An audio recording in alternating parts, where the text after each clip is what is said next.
Marvel's Guardians of the Galaxy, a somewhat underrated game made by Square Enix of all people. Can you believe that? Comparing from their previous attempts of the Avengers game, this one is a complete 180. I personally love this game. I've completed the story a couple times, and I remember when it first came out I couldn't put the controller down. There's so much I could talk about relating to this wonderful adaptations of the Guardians of the Galaxy. For example, how the developers made up their own curse words like scut and flark. To start off with, I think they made the right choice from taking their inspirations from a mix of the movies and comics, with the welcome addition of their own ideas. In fact, with the only game under their belt, I still prefer this version of the Guardians over the movie one any day of the week. But before we continue, I just want to take a quick break just to say thank you to all of you for the massive support. As you probably noticed, we hit 100 subscribers recently, and I'm so happy. Thank you so much. For any new viewers, feel free to hit that subscribe button, like button, any support means so much, and back to the video. Each member of the group feels like a real person. This game really concentrates on fleshing out these iconic characters. There's these little collectibles you can find throughout the game, and once you're back on your ship, you can enter these long conversations with who the item belongs to. This aspect of the game is great and necessary. It allows for a little breather from blasting alien monsters, but it also is valuable as it tells a story. You as the player and leader of this group of misfits feel like you become closer with your team and share a bond with them.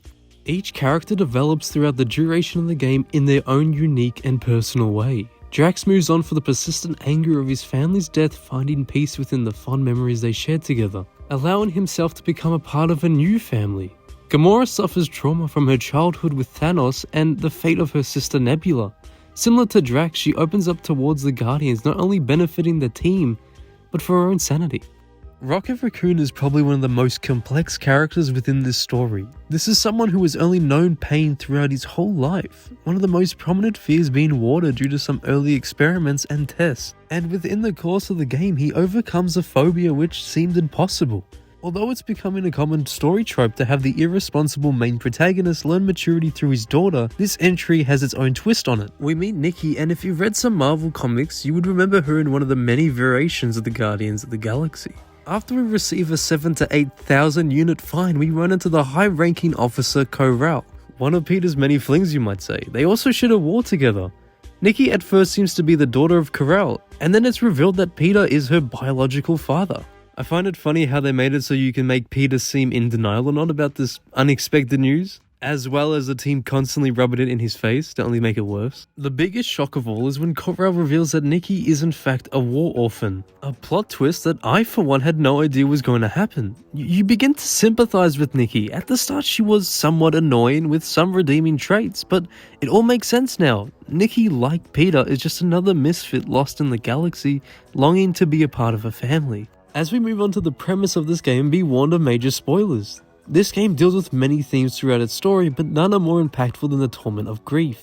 The Universal Church of Truth believes in a better world, a world where there's no such thing as agony and heartbreak. All you have to do to relish within this utopia is quite simple: accept the promise. You see, the Universal Church of Truth is powered by faith of their cause. The church, in addition to the cause, need a new leader. After the original one, Adam Warlock, is presumed dead.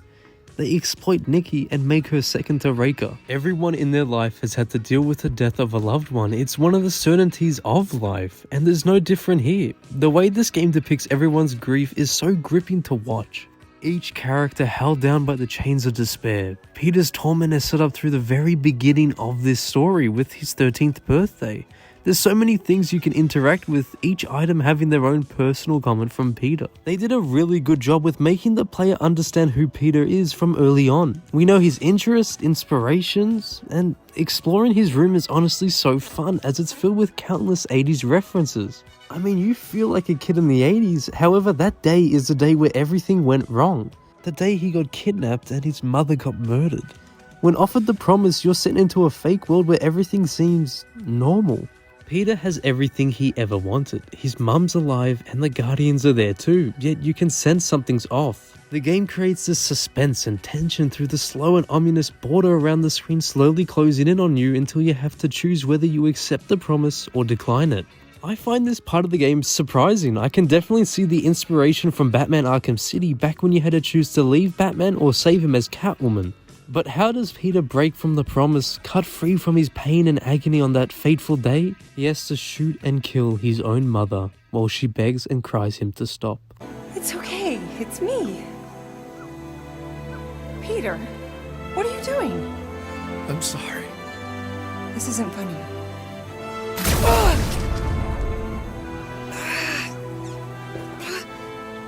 I don't understand. I love you, Peter. I find Nikki and Star-Lord complement each other so well in this story and are filled with similarities. In Nikki's case, she's a war orphan who just wants to live out her life with the people she feels like are closest to her true mum and dad, Star-Lord and Karel. The responsibility is bestowed upon Peter to set her free in an honestly gut-wrenching scene as Nikki sets up everything for Karel's birthday. You hear her screams echo throughout the room, pleading with you to stop as you destroy the birthday party. This game invokes such rich and vibrant emotions. I'm fucking shocked these games are from the same developer. The way this story focuses so much on their characters is somewhat refreshing. We sympathize with Star-Lord trying to maintain his team. We sympathize with Gamora dealing with her trauma of Thanos and killing her sister Nebula. We sympathize with Drax grieving for his family. We sympathize and care for every goddamn character because the people behind this game cared. I wanted to dedicate a whole section of this video to Drax and his promise, the reality he so desperately wanted. After you first properly encounter the church and discover the promise, Drax seems odd, well, more than usual. Whether it's carelessly jumping into potentially deadly surfaces or simply disobeying orders. He's accepted the promise, longing to be reunited with his beloved wife and daughter. So after entering his mind, killing a few Thanoses, then letting Thanos kill you, defeat the evil within his mind with the aid of Adam Warlock, you then have to chase Drax's subconscious in a maze, and then when we finally get him, all he wants to do is join back with his family. But they're not real, and deep down he knows it. I hold that. Was the most fearless mate I've ever known. She brought me peace even during times of war. My innocent little Cameria. She was the best of us both. Despite her meager stature, they both were.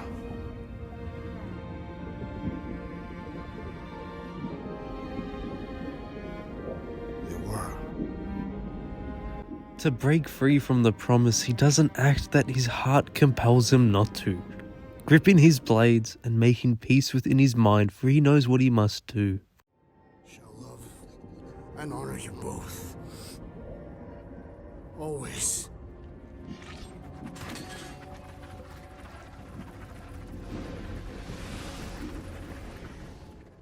If you're familiar with my channel by now, then you will know that I'm a huge Adam Warlock fan. Throughout my first playthrough, I had this feeling that he was going to have a role in the story throughout the many clues and plot points. I mean, the Universal Church of Truth says enough, but it was such a delight hearing some people mention him by the name Him.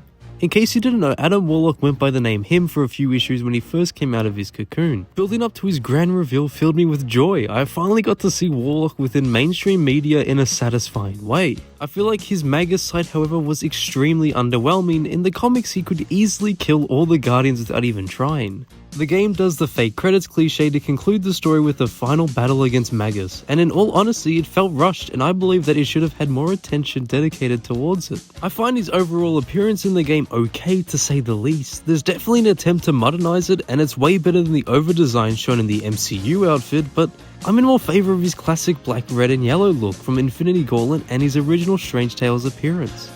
I wish he could have fully joined the team, enabling us, the player, to be able to command him during fights. Whenever he's walking with the team, it feels like the 2008 comic run, minus a few exceptions. Witnessing Warlock effortlessly fight the Guardians was a relief, as I had worries he'd become a joke. Excluding the team's constant teasing of him, he could easily kick all of their asses and they know it. Overall, Warlock's addition to the game was very welcomed and filled me with great joy. He was crucial for the plot and felt respected enough through his actions. Nowhere in this game feels alive and unique. I mean, every set in this game looks amazing, it's filled with creativity, and they really didn't hold back with each place you visit. Anywhere you go has a story which you continue as you write history within the Marvel world. You get a chance to explore Nowhere, and for all my playthroughs, I always go through as much as I can in that place.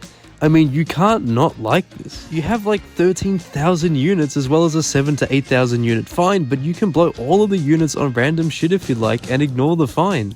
You can get robbed by some kids, get scammed by a prize game, visit the collector's museum and gift shop, or get plain wasted for the hell of it. I personally always go to the museum as I love finding all the references within it. There's Firelord's staff, Eye of a Watcher, Kang's chair, Mr. Hyde's formula, Mandarin's rings, Heimdall's sword, Nova's helmet, and Stan Lee's iconic pair of glasses. I quite like the contrast of nowhere during a normal day and when the Universal Church of Truth is in full force. It feels so unnatural for nowhere to be a deserted and crumbling wasteland.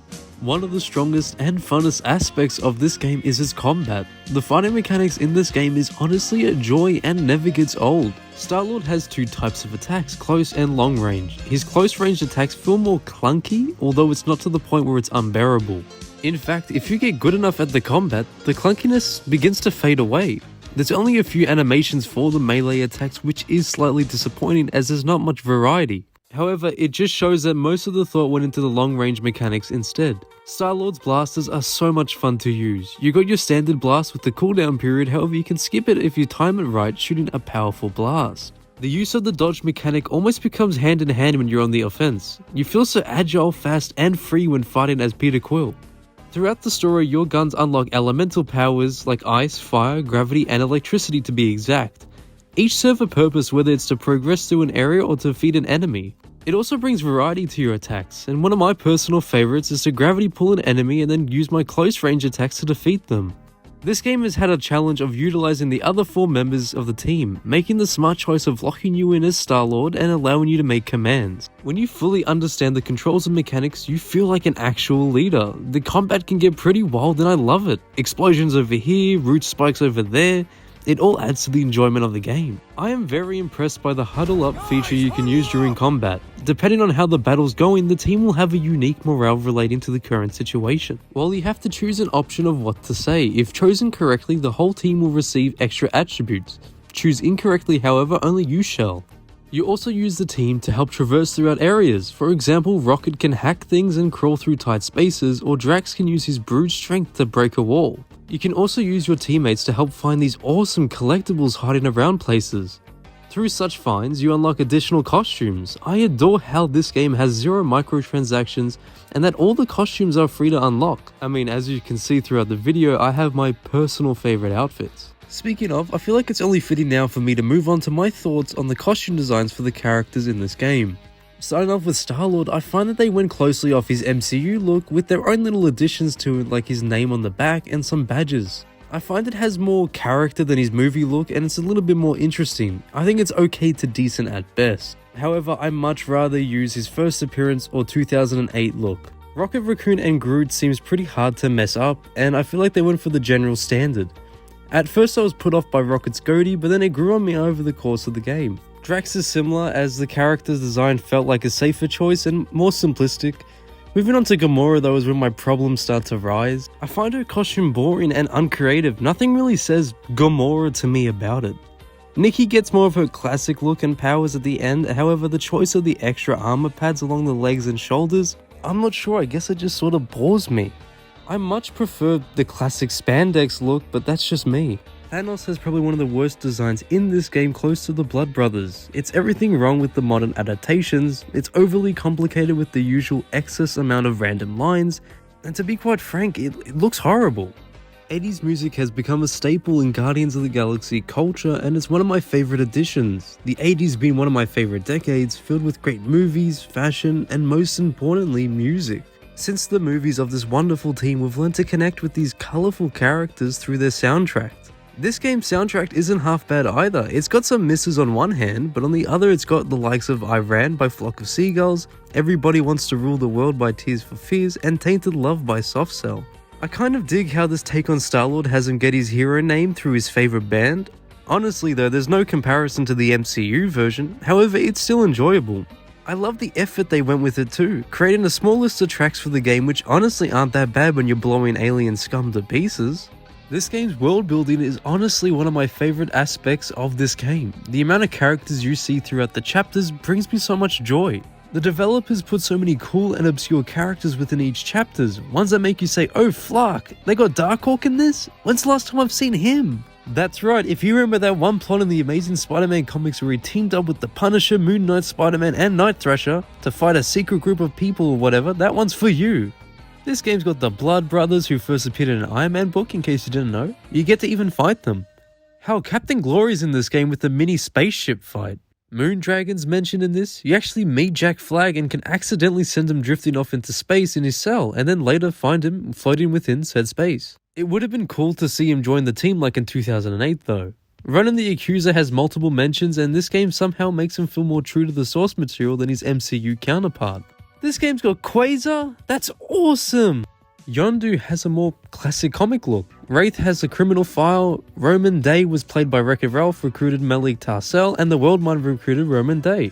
Galactus is actively mentioned throughout this game. Motherfucking Galactus. Ruby Thursday, who I bet barely anyone would actually know is even in this game. Hell, I only remember her from that one sensational She-Hulk story. No way, they got Wendigo in this? Well, Wendigo's, I guess, but still I haven't seen him since that one Hulk story. Cosmo is actually Cosmo and like whatever the hell happened to him in the MCU, and has a vital role within the story. He's even got puppies. Fin Fang Foom! Well shit, I guess we gotta fight Fin Fang Foom now. As you saw before, the Collector has his own museum. I can't believe this game even beat the MCU to the finish line with having Adam Warlock within the story, with his much darker side Magus being one of the main antagonists. Oh, and get this, Mantis acts more like Mantis. She's not useless and is very capable on her own. She can actually fight like she's a celestial Madonna. It's so refreshing to see all these characters, obscure or not, being treated with respect.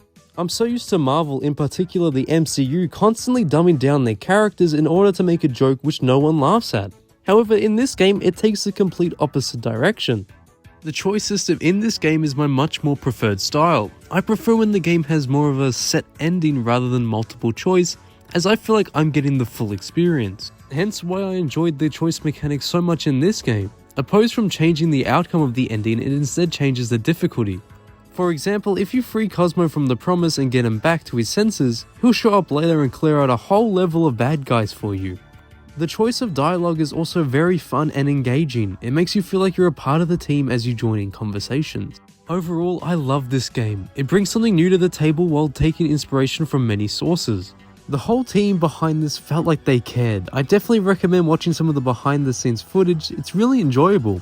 Marvel's Guardians of the Galaxy has an emotional and captivating plot, mixed with a rich world filled with many wonders of the mighty Marvel universe. But that's it for today. I hope you enjoyed this video. It is longer than usual, but I wanted to do something more bigger for my 100 subscriber special, and I really hope you did enjoy it. Let me know what you think of this video and the game down below. Let's start a conversation. Don't forget to like, comment, and subscribe. It means so much, and see you in the next one.